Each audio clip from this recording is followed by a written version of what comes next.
Hello friends, welcome to my YouTube channel defence physics by Varun sir.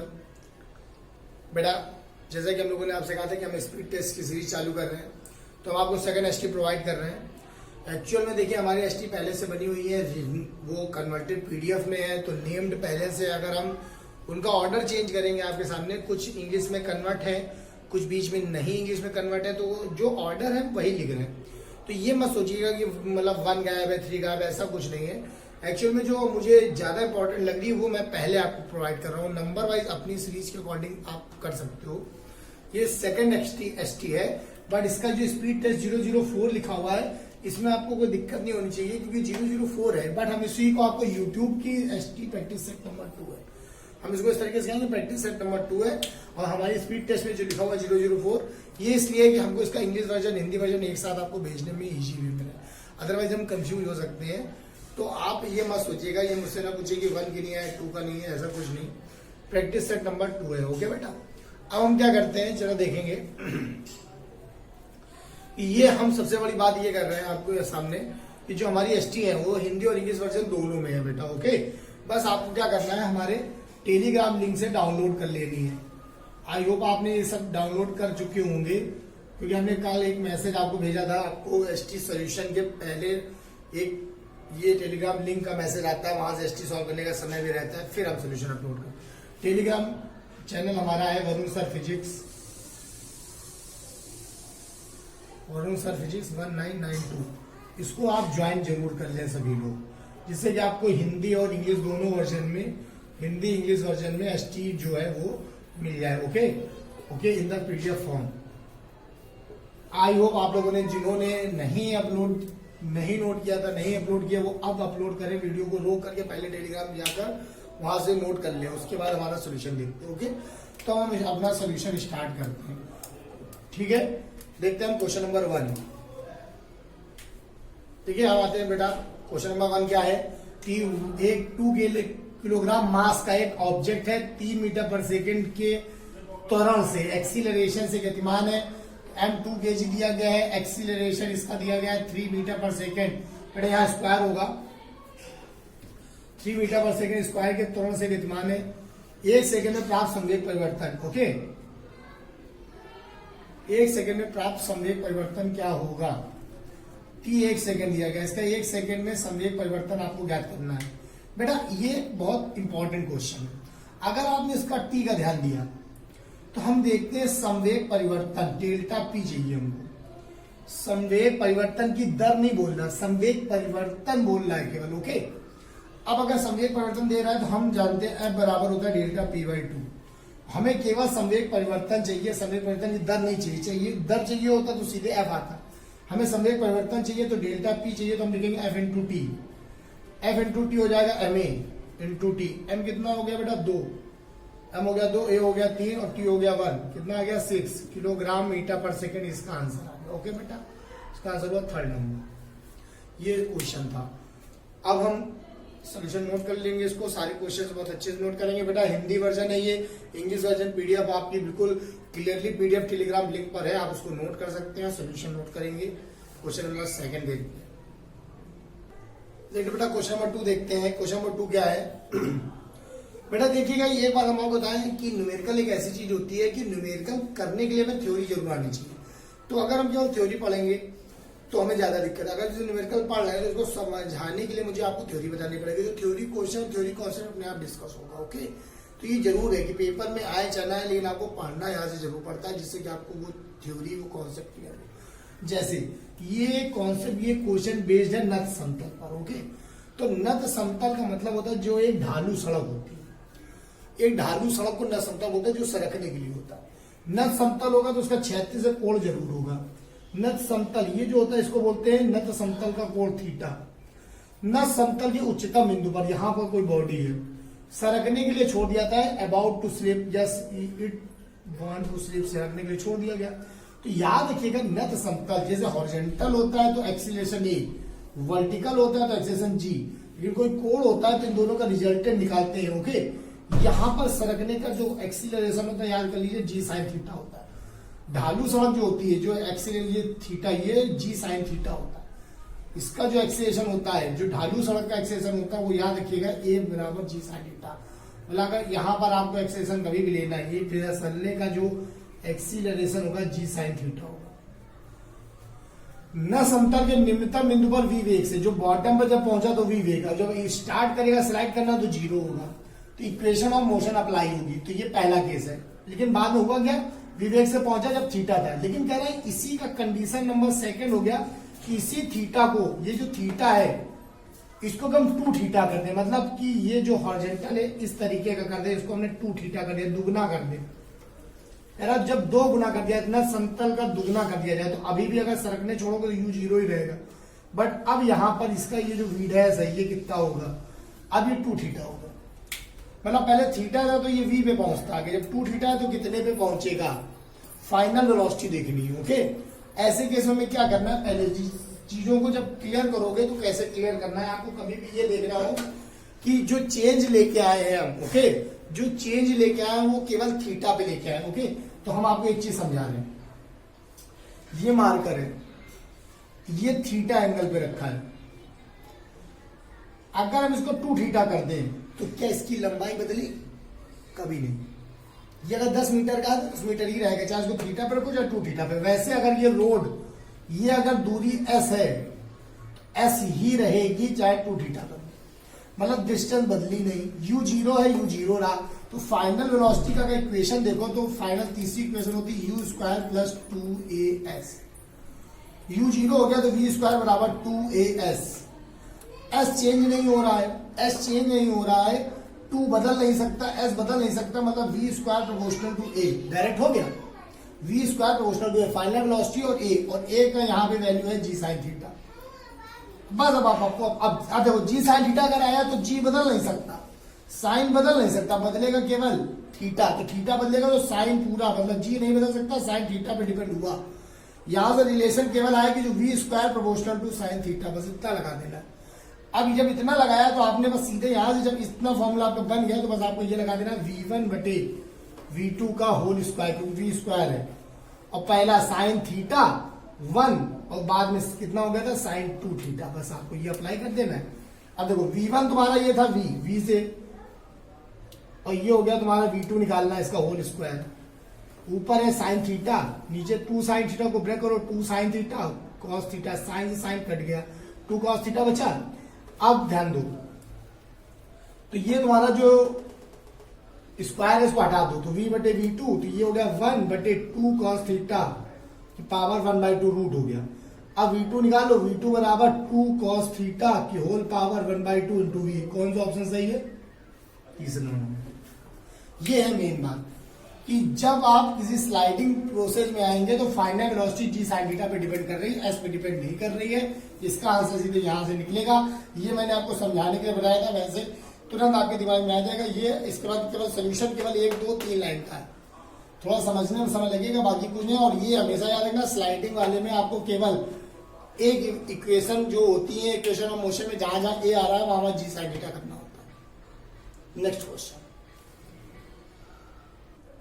Question number तीसरा क्या है, question number तीसरा है कि एक साइकिल सवार है, एक साइकिलिस्ट है, 39.2 × √3 मीटर त्रिज्या के वृत्तीय पथ पर सर्कुलर मोड पर मोड़ रहा है। सर्कुलर मोशन का क्वेश्चन है, सर्कुलर मोशन का क्वेश्चन है, सर्कुलर मोड़ ले रहा है वो।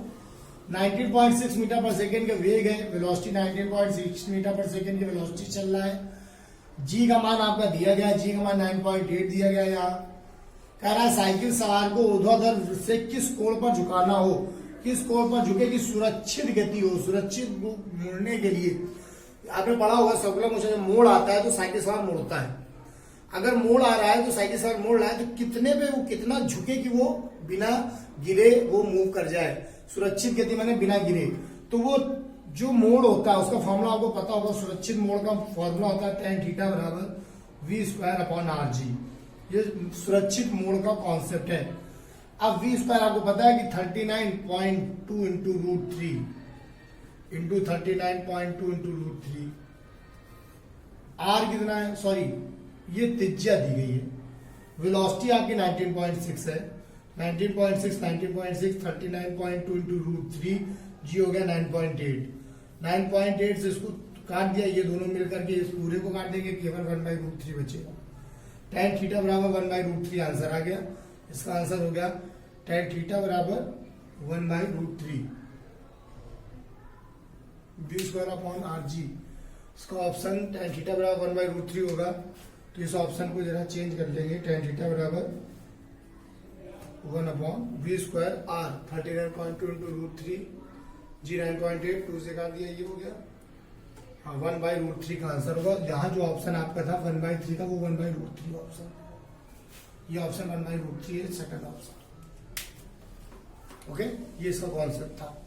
तो ये क्वेश्चन हम अब नेक्स्ट देखिए बेटा, नेक्स्ट क्वेश्चन जो है ये हमारा कॉन्सेप्चुअल क्वेश्चन है कि परम शून्य ताप होता है, एब्सोल्यूट टेम्परेचर बोलते हैं इसको, एब्सोल्यूट जीरो टेम्परेचर क्या होता है जिस पर फर्स्ट है पानी जम जाता है, वाटर फ्रीजेस। सेकंड ऑप्शन है सभी पदार्थ ठोस रूप में पाए जाते हैं, all substance become solid at absolute zero temperature. Third है आणविक गति रुक जाती है, मॉलिक्यूलर मोशन सीज कर जाता है, या डी नंबर है नन ऑफ दीज।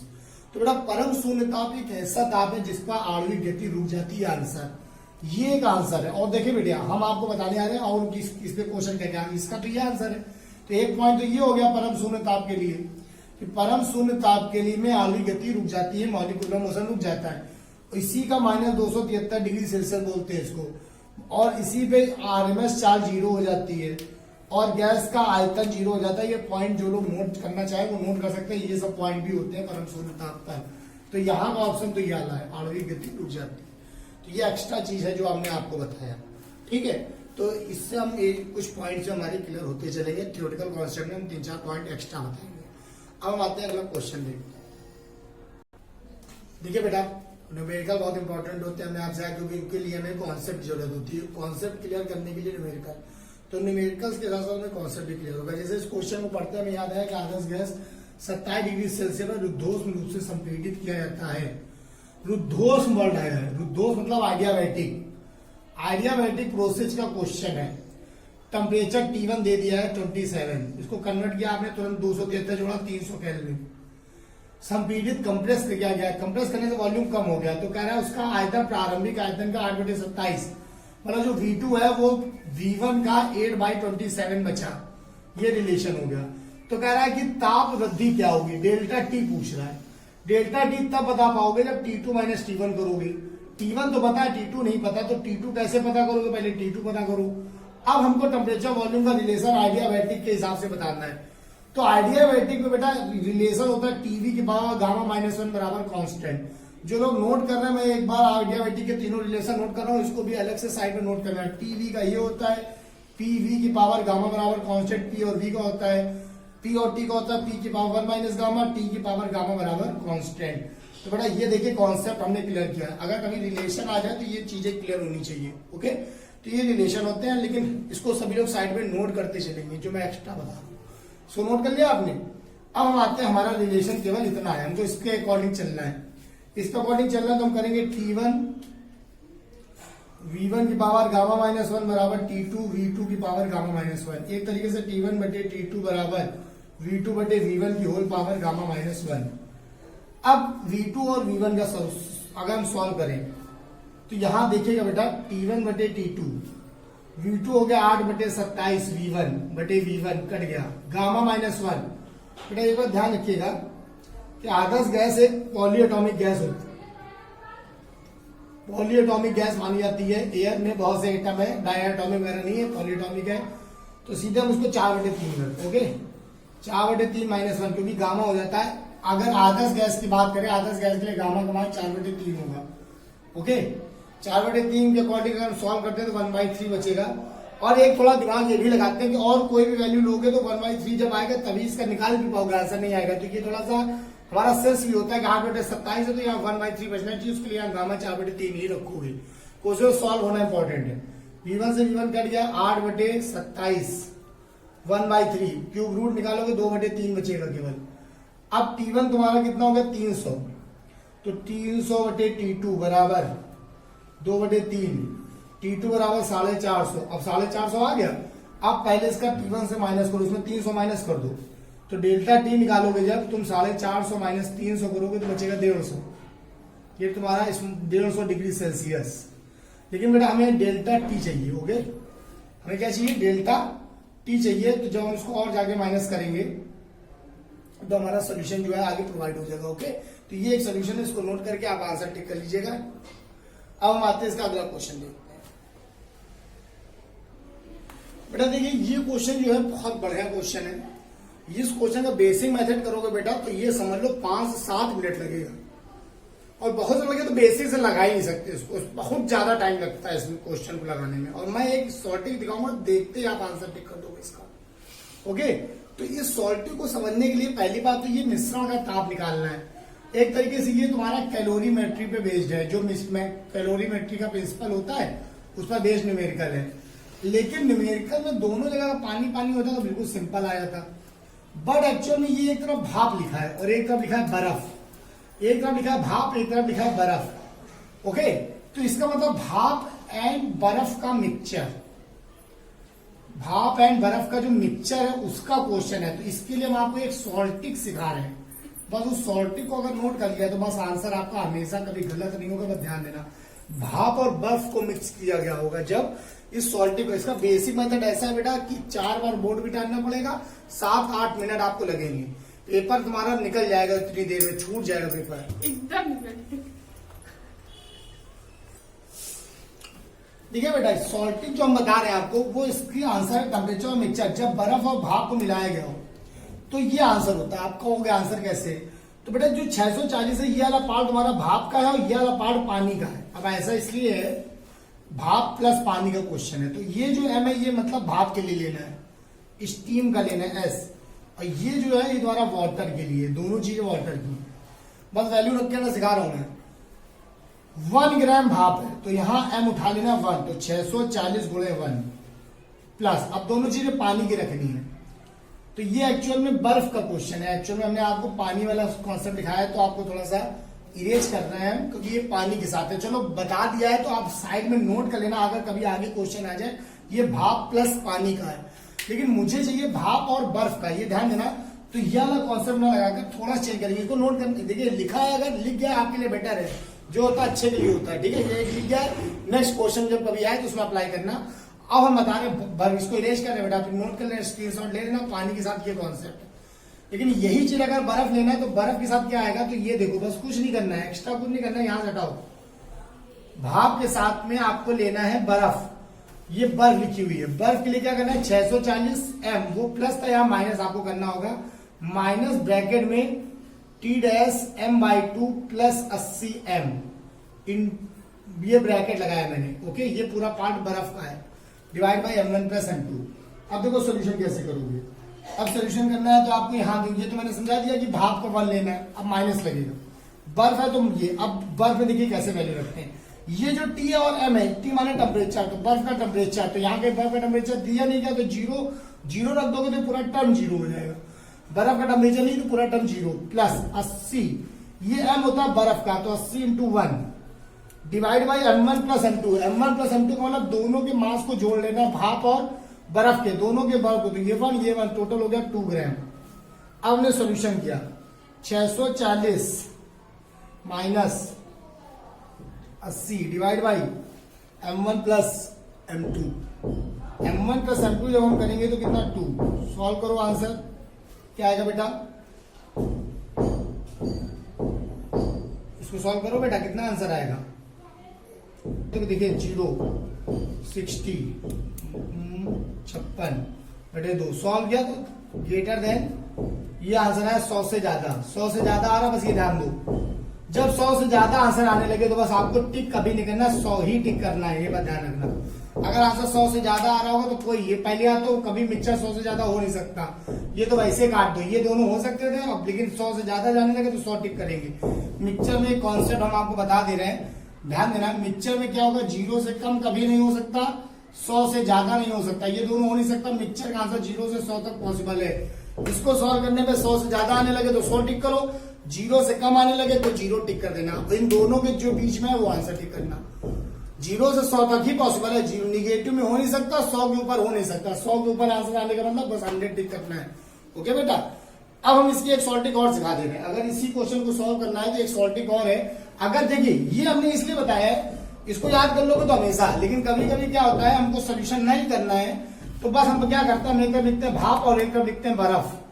तो ये जो पार्ट हमने आपके सामने लिखा है, भाप की तरफ तुमको 6 नहीं लेना, 540 m करना है, बर्फ की तरफ तुम्हें Tm/2 प्लस, अब इसका 100 इधर आ गया, 180 m लिखना है। दोनों को कंपेयर कर लेना है, 540 गुणे 1 यहां किया तो ये पूरा 0 हो गया, प्लस 180 गुणे 1 180 आया, 540। ये पार्ट ज्यादा हो जाए, जब अगर भाप ज्यादा हो जाए तो तुरंत आंसर 100 टिक कर देना, बस बात खत्म। और यहां से इस तरीके ये टिक किया जाएगा कि अगर भाप ज्यादा आ रहा है तो 100 टिक करना है, या तो ये फाइनली आंसर याद रखो, बस इसका ये देख लेना, अगर 100 से ज्यादा है तो 100 टिक कर देना है बस। नेक्स्ट क्वेश्चन देखते हैं। ये बड़ा क्वेश्चन है कि किसी तनी हुई डोरी में तरंग का वेग स्ट्रेच वायर में वेलोसिटी दे रहा है, स्ट्रेच वायर उसमें जो वेग है वेलोसिटी की 2 मीटर पर सेकेंड। एक स्टेशनरी वेव बन रही है, स्टेशनरी वेव है जिनके निस्पंद 2 नोड्स, निस्पंद और निस्पंद 5 सेंटीमीटर की दूरी पर, दो निस्पंदों की क्रमागत निस्पंदों के बीच की दूरी होती है λ/2। 2 निस्पंद आर फॉर्म्स एट λ/2, तो ये λ/2 बराबर दे रहा है 5 सेंटीमीटर, तो लैम्डा बराबर 10 सेंटीमीटर। ओके, अब आपसे कह रहा है डोरी के कंपन की आवृत्ति, तो v बराबर f लैम्डा होता है, f बराबर v बटे लैम्डा हो गया। v कितना है 2 मीटर, तो 200 सेंटीमीटर लिख सकते हो डायरेक्ट। लैम्डा कितना है 10, सॉल्व किया 20 हर्ट्ज आंसर। नेक्स्ट क्वेश्चन बेटा, अगला क्वेश्चन है कि 2 सरसम सोनोमीटर के तारों की मूल आवृत्ति, सोनोमीटर में 2 तार है, उनकी फंडामेंटल फ्रीक्वेंसी 500 हर्ट्ज है। 2 है बेटा, ध्यान देना 2 है, दोनों की 500 हर्ट्ज है। पहले दोनों सेम थे, N2 N1 कर दो, पहले दोनों सेम थे, इनके टेंशन भी सेम थे बेटा, और टेंशन और उसकी रिलेशन होती है प्रोपोर्शनल रूट थी। अगर एक का भी टेंशन बिगड़ा तो भाई अगर इसका टेंशन जैसे दुगना होगा तो फ्रीक्वेंसी भी दुगनी, तो इनके फिर अलग हो जाएंगे। अभी तो सेम पे है। किसी तार के तनाव में कितने % की वृद्धि करें कि दोनों साथ साथ बजाने पर 5 विस्पंद। अब हम आते हैं बीट्स की बात करें। बीट्स का मतलब ही होता है डिफरेंस इन फ्रीक्वेंसी, तो बीट्स 5 पर सेकंड देने का मतलब है कि डिफरेंस 5 का आ जाए, और टेंशन में हम कितने % का चेंज करें कि फ्रीक्वेंसी में 5 का डिफरेंस आ जाए। 5 का डिफरेंस आने का क्या मतलब है कि एक अगर हम इसको सेम रखें तो इसको बदले, तो 5 का डिफरेंस आने का मतलब है कि 505 हो जाए या 495 हो जाए।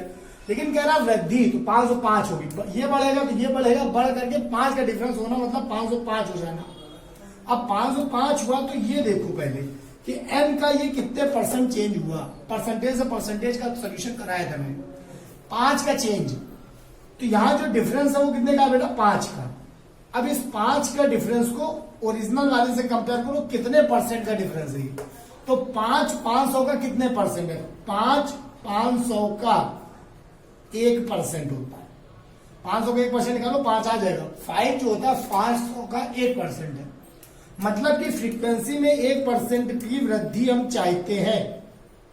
5 डिफरेंस लाना मतलब फ्रीक्वेंसी में 1% का डिफरेंस लाना। फ्रीक्वेंसी में 1% का डिफरेंस कब आएगा, जब n प्रोपोर्शनल रूट t के हिसाब से सोल्यूशन करोगे तो ये t की पावर 1/2 हो जाएगा। जब आप टेंशन में 2% करोगे तो 1/2 आगे आएगा, परसेंटेज इधर के अकॉर्डिंग आंसर 1%। आंसर 1% नहीं, मतलब फ्रीक्वेंसी 1% तब आएगी जब टेंशन 2% चेंज होगा, तब 1% फ्रीक्वेंसी चेंज आएगा। ओके बेटा, तो यहां आंसर हुआ कि हम तनाव में कितने % की वृद्धि करें, तो टेंशन में हमको करना पड़ेगा 2%। जब टेंशन में 2% करोगे तो फ्रीक्वेंसी में 1% का डिफरेंस आएगा। 1% डिफरेंस आने का मतलब 500 का 1%, तो 5 का चेंज आएगा, 5 का चेंज आएगा तो 5 बीट्स हो गए। ये सोल्यूशन इस तरीके से किया जाएगा। ओके बेटा, इसको नोट करेंगे, एक दो बार समझ के अच्छे से नोट कर लेंगे। हमेशा इस तरीके के क्वेश्चन को 2-3 बार पढ़ने की जरूरत है। तनाव में कितने % का चेंज करेगी, इतने विस्पंद, तो जितने विस्पंद हो बस कुछ नहीं करना है, जितना विस्पंद हो वो ओरिजिनल फ्रीक्वेंसी का कितने % है बस नोट करो, ऐसे करना होता है। 5 500 का 1%, n में 1%, n में 1% तब आएगा जब रूट के अंदर मतलब t की पावर 1/2, बस देख लिया हमने कि 1/2 आगे आएगा, t में जब 2% होगा तब ये 1% आएगा, बस बात खत्म। टेंशन में हमें 2% लाना है। नेक्स्ट क्वेश्चन देखिए बेटा, नेक्स्ट क्वेश्चन हम देखते हैं। एक सरल लोलक है, वो सेकंड लोलक से तेज दोलक है। सेकंड लोलक ऐसा होता है जिसका टाइम पीरियड 2 सेकंड, 2 सेकंड माने फिक्स, तो ये एक तरीके का स्टैंडर्ड पेंडुलम हो गया जो फिक्स रेट रख रहा है। तेज दोलन का मतलब हो गया स्पीड फास्ट है। तेज दोलन का क्या मतलब, तेज तेज तेज तेज, जल्दी जल्दी जल्दी जल्दी। स्पीड फास्ट का मतलब टाइम पीरियड कम है, दोलन काल कम है, क्योंकि टाइम कम लेता है तभी तो स्पीड फास्ट होती है। टाइम कम है, तेज दोलन करने का मतलब टाइम, उसका टाइम पीरियड कम है। इसे सेकंड लोलक के बराबर आवर्तकाल प्राप्त करने के लिए, मतलब इसका दोलन काल इसके से कम है, बराबर लाना है, मतलब बढ़ाना है, टी को बढ़ाना है, तब तो बराबर होगा, क्योंकि अभी तो कम था। तेज दोलन मतलब उसका कम है टाइम पीरियड। अब हमें उसके आवर्तकाल को प्राप्त करना है, मतलब सेकंड लोलक के बराबर लाना है। तो बराबर लाने के लिए पहले कम था, बराबर लाने के लिए बढ़ाओगे, बढ़ाना पड़ेगा, टी को बढ़ाना होगा। T proportional to root L होता है, अगर टी बढ़ेगा तो एल भी बढ़ेगा। बस लेंथ को बढ़ा दो, बात खत्म। लेंथ को इंक्रीज कर दो, टाइम पीरियड इंक्रीज कर जाएगा। मास से हमें कोई मतलब नहीं होता, तो इसकी लंबाई को इंक्रीज करना पड़ेगा। मास से हमें कोई लेना देना नहीं होता है, इससे हमें कोई मतलब नहीं है। यहाँ बस हमको ये देखना है कि लेंथ को हमको इंक्रीज करना पड़ेगा। ओके, लेंथ जब इंक्रीज करोगे टाइम पीरियड इंक्रीज कर जाएगा, टाइम पीरियड इंक्रीज कर जाएगा, तो जो कम टाइम था वो ज्यादा टाइम हो गया, ज्यादा टाइम होने वाला स्पीड धीमी होगी। ओके बेटा, नेक्स्ट क्वेश्चन। बेटा अगला क्वेश्चन क्या है, निम्न ग्राफों में कौन सा ग्राफ ऊपर जाती वस्तु की स्थिति ऊर्जा, मतलब पोटेंशियल एनर्जी, इंग्लिश मीडियम वाले पीडीएफ जरूर डाउनलोड कर लेना। पोटेंशियल एनर्जी और पृथ्वी तल से हाइट के बीच सही संबंध बताता है। तो बेटा कभी भी ग्राफ आता है तो हमें याद होना है, पोटेंशियल एनर्जी एमजीएच और ग्राउंड से हाइट, पृथ्वी तल से ऊंचाई लेने का मतलब ये है कि पोटेंशियल एनर्जी ही सॉल्व करनी। अब हमने आपको समझाया था, एम बदल नहीं सकता, जी बदल नहीं सकता, potential energy proportional to H. Graph का मैंने एक कॉन्सेप्ट, जो टॉप 20 कॉन्सेप्ट का जो सीरीज 1 था उसमें मैंने कुछ ग्राफ का पार्ट समझाया था। पोटेंशियल एनर्जी देखिए, हर जगह आपको पूरा पोटेंशियल एनर्जी एच का जो चीज लिखी मिल रही है उसमें ब्रैकेट लगा दो। पोटेंशियल एनर्जी ब्रैकेट लग गया, एच ब्रैकेट। अब पावर देखो, अब बाहर पावर कुछ नहीं तो 1 1 मान लीजिए, 1 और 1 सेम पावर। 1 1 का मतलब ही होता है कि सरल रेखा, सरल रेखा। तो ये गलत, ये गलत, सरल रेखा ये भी है, सरल रेखा ये भी है। अब क्या करना है, अब हमको लिखना होता है, अगर हम एच 0 रखें तो क्या पोटेंशियल एनर्जी 0, डायरेक्टली प्रोपोर्शनल 0 मिल रही, 0 से 0 मिल रही है, तो डायरेक्टली प्रोपोर्शनल हमेशा यहां से स्टार्ट होगा, ए नंबर से।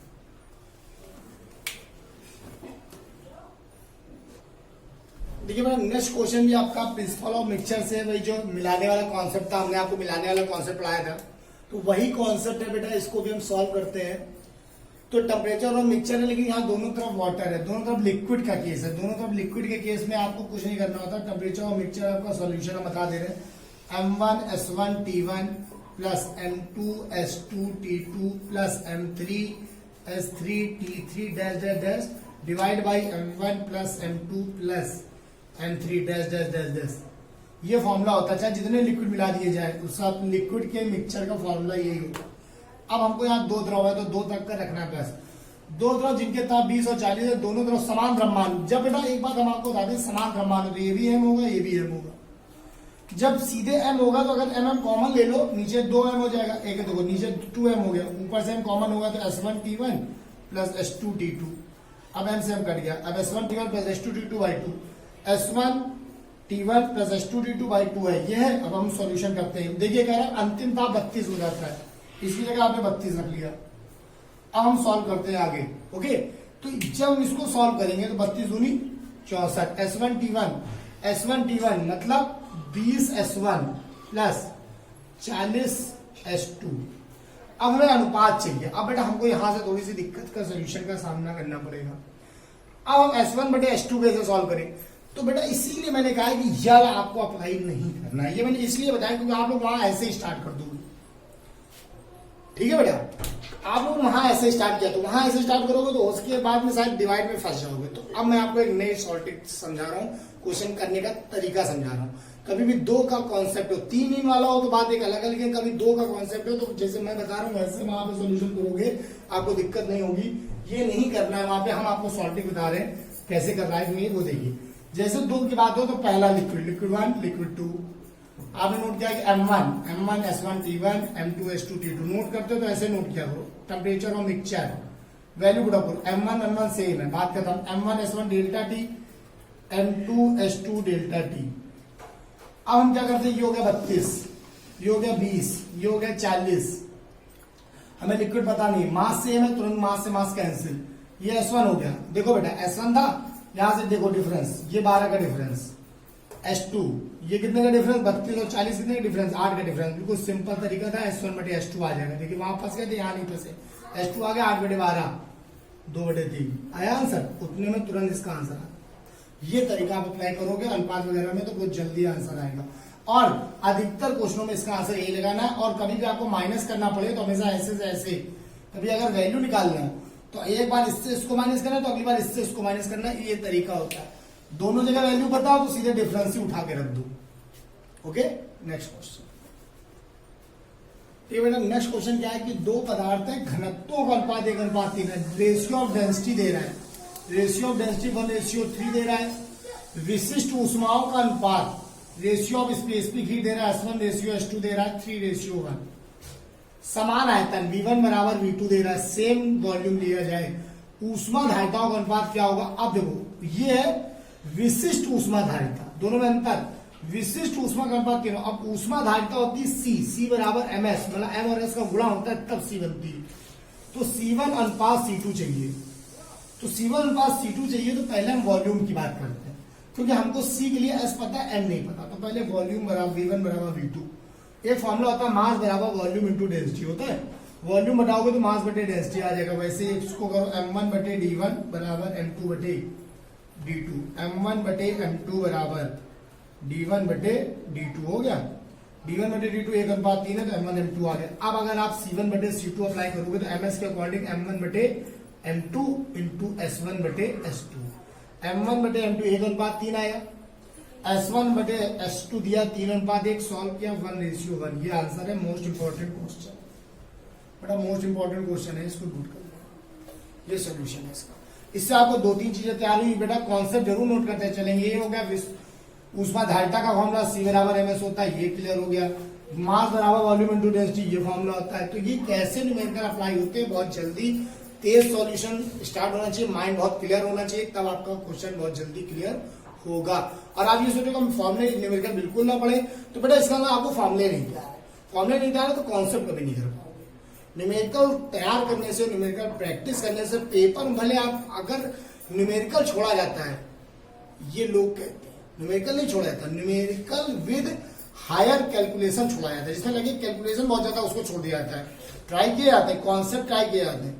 अगर उसमें कैलकुलेशन ज्यादा नहीं है, जैसे इसमें कोई कैलकुलेशन नहीं है, तो ये कॉन्सेप्चुअल क्वेश्चन ही है, केवल फॉर्मुले का ही काम है बस। और कभी कभी कॉन्सेप्ट वाला इतना भयंकर होता है कि पढ़ते रहो समझ में नहीं आता, इससे अच्छा ये न्यूमेरिकल है। तो ऐसे ही न्यूमेरिकल आप जरूर कर लें। हाँ, अगर फॉर्मुला कॉन्सेप्ट लगाने के बाद लगे कि इसका गुणा भाग बहुत लंबा जाएगा, वहां से छोड़ दो, लेकिन ऐसा नहीं कि बिल्कुल ही न्यूमेरिकल छोड़ दें आप। इसलिए प्रैक्टिस के लिए लगाना है, ये आपका सिलेक्शन के लिए बहुत इंपॉर्टेंट न्यूमेरिकल और क्वेश्चन है, इनको जरूर से जरूर आप समझ लीजिए। नेक्स्ट क्वेश्चन देखिए बेटा, नेक्स्ट क्वेश्चन हम देख रहे हैं, तने हुए धागे के अप्रगामी तरंग का समीकरण है। वेव इक्वेशन दे रहा है आपके सामने, y बराबर 5 sin, ये दे रहा है ना, ये वेव इक्वेशन है, stationary wave. X y centimetre है, 3 सेकंड है। आसन निस्पंदो, आसन माने होता है कंजक्टिव नोड्स, कंजक्टिव नोड्स के बीच की दूरी होती है λ/2, अभी बताया था। दो नोड्स के बीच की दूरी λ/2, तो लैम्डा जब आएगा तभी तो λ/2 आएगा। अब y बराबर, कल हमने आपको पिछली ST में मैंने एक इक्वेशन बताई थी, y बराबर a sin omega t plus minus kx, या y बराबर a sin ओमेगा t। अब x वाला पार्ट नहीं है, या है, या जैसे भी आपको सॉल्व करना है, तो यहां पर हमको एक्चुअल में y बराबर हमें स्टेशनरी वेव को कंपेयर करना है, तो 2a sin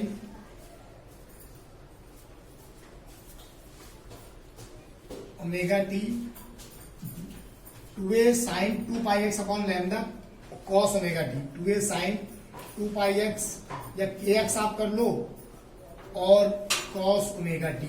ओके, एक बात हम आपको बता दें बेटा, साइन से कंपेयर, कॉस से कंपेयर होता है। यहाँ पे कभी ये मत सोचना कि साइन के साथ हम हमेशा ओमेगा टी लें या कॉस के साथ kx ले, ऐसा कुछ नहीं होता है। जैसी इक्वेशन हो वैसा लिख लो। हम आपको एक बात बता दें, कुछ अलग बता रहे हैं, कभी भी इक्वेशन को मैच करने के चक्कर में आप अपना ज्यादा दिक्कत न लेना। x के बगल में k होगा, जब साइन के बाद ब्रैकेट लगा दो, साइन या कॉस का सीधे ब्रैकेट लगा दो इक्वेशन में, जहां भी इक्वेशन दी हो साइन के बाद पूरा ब्रैकेट, कॉस के बाद पूरा ब्रैकेट, कुछ छोड़ना नहीं। और जब ब्रैकेट हो जाए तो x के बगल में जहां x हो उसके बगल में k होगा, जहां t हो उसके बगल में ओमेगा होगा। k बराबर 2 पाई अपॉन लैम्डा होता है और ओमेगा जब आ जाए तो ओमेगा बराबर 2 पाई बाई टी होता है। अब लैम्डा निकालना है तो हमें k से मतलब है। k का मान अगर हम देखें x के अलावा पाई बाई 3 है, x के अलावा सब कुछ पाई बाई 3 है, तो 2 पाई बाई लैम्डा किया, पाई से पाई कैंसिल किया, लैम्डा बराबर 6 आ गया। अब लैम्डा 6 आया, लेकिन जल्दी में मीटर मत कर देना, साफ साफ लिखा एक्स वाई इन सेंटीमीटर, तो ये 6 सेंटीमीटर हुआ लैम्डा। अब वैल्यू रखो, हमें यहां चाहिए दोनों के बीच की दूरी लैम्डा बाई 2, तो 6 बाई 2 कितना आया 3 सेंटीमीटर आंसर। हमें लैम्डा नहीं चाहिए था, हमें चाहिए था लैम्डा बाई 2, क्योंकि हमें चाहिए नोट्स के बीच की दूरी। तो नोट्स जो चाहिए वो पहले formula lambda by 2, lambda by 2 चाहिए तो लैम्डा चाहिए, तो यहां से लैम्डा निकाला, बाद में वैल्यू पुट अप करी, 3 सेंटीमीटर आंसर आ गया। ओके, तो ये हमारा क्वेश्चन नंबर 13 था। नेक्स्ट आते हैं क्वेश्चन नंबर 14। देखिए बेटा क्वेश्चन नंबर नेक्स्ट है, निम्न में से कौन सा पदार्थ विच of these substance becomes repel बाह्य चुंबकीय क्षेत्र में प्रतिकर्षित होगा, रिपेल होगा। रिपेल की प्रॉपर्टी इनमें से कौन सा जो है ऑप्शन देगा, ये ध्यान देना बेटा। तो सबसे बड़ी बात, रिपेल वो होता है जो डायामैग्नेटिक होता है। डायामैग्नेटिक की प्रॉपर्टी होती है, डाया माने प्रतिचुंबकीय, प्रति माने विपरीत, विपरीत माने रिपेल कर जाना, आप उसकी ओर आ जाना, खींच जाना, रिपेल हो जाए। रिपेल होना माने प्रतिचुंबकीय हो, प्रतिचुंबकीय बाह्य चुंबकीय क्षेत्र विपरीत दिशा में चुंबकित होते हैं। रिपेल करे, आयरन तुम्हारा लौ चुंबकीय होता है, ये तो अट्रैक्ट करेगा, ये हो नहीं सकता, ये हो नहीं सकता। स्टील भी एक तरीके से आयरन से ही रिलेट कर रहा है, तो ये भी नहीं होगा। बच्चा कॉपर, कॉपर तुम्हारा यहाँ पे प्रतिचुंबकीय है, तो ये रिपेल होगा, ये आंसर हो गया आपको। ओके, तो it is the copper. Copper diamagnetic, तांबा, तांबा जो होता है जितने भी मेटल वाले जनरली मेटल और एल्कलाई मेटल, ज्यादा से ज्यादा जो एल्कलाई मेटल है वो रिपेल ही करते हैं, सिल्वर कॉपर ये सब। नेक्स्ट हम आते हैं, तो नेक्स्ट क्वेश्चन क्या है कि लेंज का नियम इसमें से किसके लिए आवश्यक है। तो इसमें कुछ भी नहीं करना, ये बेटा ला याद करने पर लेंज का नियम ऊर्जा संरक्षण पे आधारित है। ऊर्जा संरक्षण फर्स्ट वाला, लेंज का नियम ऊर्जा संरक्षण पे बेस्ड होता है, conservation of energy. Okay, next question देखो। बेटा क्वेश्चन क्या कह रहा है, अगला क्वेश्चन नंबर 16 का, एक सर्कुलर कॉइल है, उसका एरिया 10⁻² मीटर स्क्वायर है। सर्कुलर का 10⁻² मीटर स्क्वायर है। इसका तल सरफेस, जो इसकी सरफेस है 10⁻³ टेस्ला। टेस्ला से हमको ये क्लियर होगा, ये चुंबकीय क्षेत्र की तीव्रता दे रहा है बी। सरफेस की मैं बी का जो मान दे रहा है 10⁻³ टेस्ला दे रहा है। एक समान चुंबकीय क्षेत्र, इतना एक समान चुंबकीय क्षेत्र हो गया बेटा। कभी कभी हम यूनिट से भी लिख लेते हैं कि वैल्यू किसकी है। लंबवत है, अब थीटा 90 है ना। ओके, लंबवत, बस यही गलत। जब सरफेस बी के परपेंडिकुलर, कहते तल चुंबकीय क्षेत्र के लंबवत है, चल चुंबकीय क्षेत्र के लंबवत है। इस लाइन का मतलब ये मैं बताता हूं। कुंडली का शुद्ध चुंबकीय फ्लक्स फाई बराबर बी ए कॉस थीटा पढ़ाया आपने। जब ये लाइन आ जाएगी सरफेस जो है बी के परपेंडिकुलर है, बेटा ये बात ध्यान देना, अगर ये दोनों परपेंडिकुलर है तो थीटा 0, क्योंकि यहां पर क्या होता है, एरिया वेक्टर के साथ लिया जाता है। सरफेस का जो एरिया वेक्टर होता है वो हमेशा परपेंडिकुलर होता है। एक बात मैं समझा रहा हूं, जैसे ये मानो सरफेस, इसका एरिया वेक्टर इसके परपेंडिकुलर होगा। मानो ये हमने एक तरीके से मान लिया सरफेस, सरफेस हो गया, सरफेस का जो एरिया वेक्टर है सरफेस के परपेंडिकुलर होता है। अब जो सरफेस है वो एक समान चुंबकीय क्षेत्र के लंबवत, मतलब चुंबकीय सरफेस भी चुंबकीय क्षेत्र के लंबवत है, तो ये बी हो गया, ये दोनों भी लंबवत है। तो ये दोनों कैसे हो गए, अगर सरफेस के लंबवत एरिया वेक्टर हमेशा होता है, लिखने की जरूरत है बस। Surface of B perpendicular, surface B perpendicular बना लिया तुमने, surface of B perpendicular, area vector हमेशा सरफेस के परपेंडिकुलर, तो ये दोनों कैसे हो गए पैरेलल, तो थीटा 0 हो गया। इस लाइन का मतलब है तल चुंबकीय क्षेत्र के लंबवत है, मतलब थीटा 0, बी ए कॉस 0 का मान 1, तो बी ए का मतलब बी तुम्हारा 10⁻³ ए है 10⁻², टोटल आया 10⁻5 वेबर,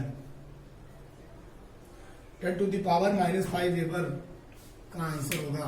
10⁻² मीटर है और 10⁻³ है, तो ये एक्चुअल में हम ऑप्शन एक बार देख लेते हैं। ऑप्शन क्या थे, 10⁻5 वेबर पहले नंबर, 10⁻5 वेबर, 10⁻5 वेबर। अच्छा पहले वाले में 10⁻5 वेबर दिया है, आप लोग एसटी में देखेंगे, मैंने जल्दी में लिख दिया था। 10⁻5 वेबर दिया है पहले ऑप्शन में, पहले ऑप्शन 10⁻5 वेबर है, तो पहला ऑप्शन आंसर। नेक्स्ट क्वेश्चन, अगला क्वेश्चन देखिए बेटा क्या है, कि पीएन डायोड रिवर्स उत्क्रम अभिनत का मतलब ही होता है रिवर्स बेस्ड उत्क्रम अभिनत माने रिवर्स बेस्ड में इसका प्रतिरोध क्या होगा? तो रिवर्स बेस्ड में धारा का मान 0 होता है। अब जब धारा आती है तो फिर आप जानते हो कि आई बराबर होता है आई प्रोपोर्शनल टू 1/r, या आई जो होता है वो v/r के अकॉर्डिंग आपको लगता है 1/r चल रहा है। एक तरीके से 1/r चलने में लगता है अगर आई 0 है तो r का मान अनंत आना चाहिए, लेकिन ये गलत, क्योंकि r कभी अनंत नहीं हो सकता। जब कभी तुम्हें लगे अनंत हो रहा है तो वहां पे r आपका मान हाई टिक कर दो, बस हाई, बहुत ज्यादा माने अनंत माने बहुत ज्यादा, अनंत कभी नहीं हो सकता। तो याद रखिएगा रिवर्स बेस में आई का मान 0 होता है, r हाई होता है, उच्च होता है। हाँ, धारा पूछ ले तो 0 टिक कर सकते हो, धारा नहीं बहेगी, बहुत ज्यादा हाई रेजिस्टेंस होने में धारा नहीं बहती तो 0 मानते हैं। बट कभी भी अनंत प्रतिरोध कभी टिक नहीं करते हैं, हम r को हाई उच्च टिक करते हैं, इसका होगा उच्च प्रतिरोध। नेक्स्ट क्वेश्चन क्या है कि शुद्ध अर्धचालक से क्या डोप कर सकता है? एक सेमीकंडक्टर की बात कही जा रही है, प्योर सेमीकंडक्टर में क्या डोपिंग करे? एन टाइप सेमीकंडक्टर बन जाए। एन टाइप का मतलब हो जाता है कि हमें पेंटावैलेंट मिलानी है, पेंटावैलेंट पंच संयोजक अशुद्धि मिलानी है। अब इन ऑप्शन में कौन सा पंच संयोजक अशुद्धि है? पंच संयोजक अशुद्धि मिलाने से बनता है एन टाइप, और त्रिसंयोजक अशुद्धि मिलाने से, ट्राईवैलेंट मिलाने से बनता है पी टाइप।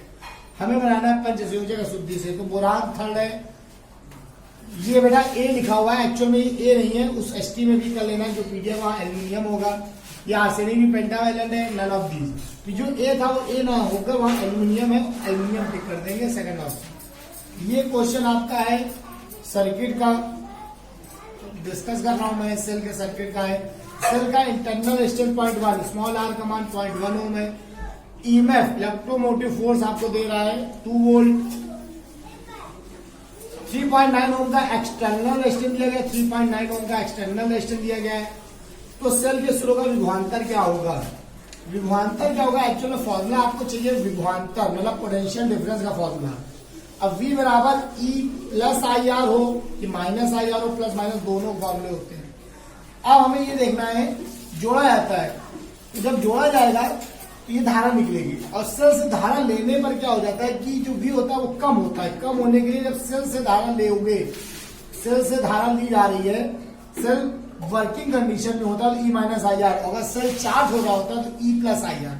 अब I का मान निकालो E upon R plus R करके, टोटल ई में बटे टोटल रेजिस्टेंस। टोटल ई में यहाँ पे 2 वोल्ट है क्योंकि एक ही सेल है।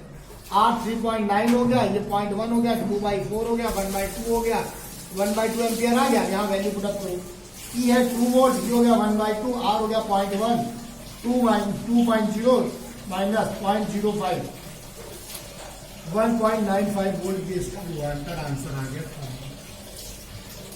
ओके, तो यहाँ पहले हमने आई निकाला, आई निकालने के बाद E minus I R apply करके आंसर आ गया। ओके, नेक्स्ट क्वेश्चन देख लीजिए जल्दी। ठीक है बेटा, क्वेश्चन नंबर 21 नंबर क्या है कि 10 माइक्रोफैरेड, 5 माइक्रोफैरेड, 5 माइक्रोफैरेड का कैपेसिटर है, 3 कैपेसिटर है, पैरेलल में जुड़े हुए हैं। और पैरेलल में जुड़ने का मतलब ये होगा डायरेक्ट जोड़ देना C1 plus C2 plus C3, 10, 5, 15, 5, 20, answer हो गया 20 माइक्रोफैरेड आंसर। आते हैं बेटा नेक्स्ट क्वेश्चन को देखते हैं, थोड़ा सा फास्ट क्विक। और देखिए हम लोग फास्ट को करें, ऐसे वहां पे बहुत जल्दी फास्ट ही करना है, हम आपके सामने स्लो करें। बहुत आपने देखा होगा बहुत से टीम, मैंने तो कुछ चैनल्स देख लिए कि बच्चों ने प्रिफर किया सब प्रैक्टिस।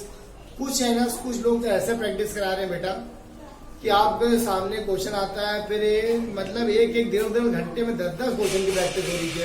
आप अगर इतना डाटा का आपके पास होगा, इतना यूज 10 क्वेश्चन की, बेटा उस क्वेश्चन को क्वेश्चन प्रैक्टिस करके सॉल्व करिए आप। मैं जल्दी सॉल्व करा रहा हूँ आपको, इसीलिए कि आपको कम डाटा लगे, आपका चैनल आपके पास ज्यादा डाटा ना लगे और ज्यादा से ज्यादा क्वेश्चन कंप्लीट हो जाए। ओके बेटा, कॉन्सेप्ट जो पढ़ा रहे हैं उनको अच्छे से क्लियर कराते हैं हम बहुत ज्यादा एक्चुअल में बहुत ज्यादा आपको परेशान नहीं करना चाहते हैं, इसलिए नेक्स्ट क्वेश्चन देखते हैं हम। संधारित्रों के 2 प्लेटों के बीच की दूरी बढ़ाई जाती है। कैपेसिटर है, कैपेसिटर के 2 प्लेटों के बीच की दूरी बढ़ा दी गई। अब फॉर्मूला होता है पैरेलल प्लेट कैपेसिटर में F epsilon naught by D, C proportional to 1/d। D हो गया दूरी, दूरी अगर बढ़ेगी तो C का मान घटेगा, बस आंसर। दूरी बढ़ा दी जाती है, इसकी धारिता घटेगी, ये नंबर आंसर।